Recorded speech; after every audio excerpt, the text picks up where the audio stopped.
Sir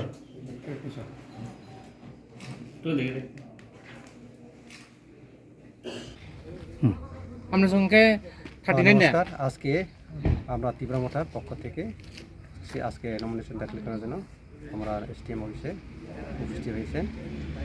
আমরা তীব্রমথা আমরা সবাই জানি যে আমাদের যে দাবিগুলো নিয়ে আমরা আজকে রাজনীতিতে তো আজকে নমিনেশন করব। আজকে নমিনেশন করার পরে আমরা সবাই উপস্থিত আছেন এখানে, আমাদের block YTF president, district president এবং আমাদের ব্লক প্রেসিডেন্ট 39 মনো এসটি কনস্টিটিউয়েন্সি।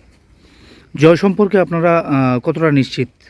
কীরকম রাজনৈতিক পরিস্থিতি 39 মনুর তীব্রমথা দলের? 2018-তেও আমি লড়াই করছি আরপিপির পক্ষ থেকে, তখন আমি হেরেছি। আমাদের মাননীয় প্রভাত চৌধুরী জন এখন সিটিং এমএলএ আছে, 193 বিট মাত্র এই মার্জিনে আমি হেরেছি।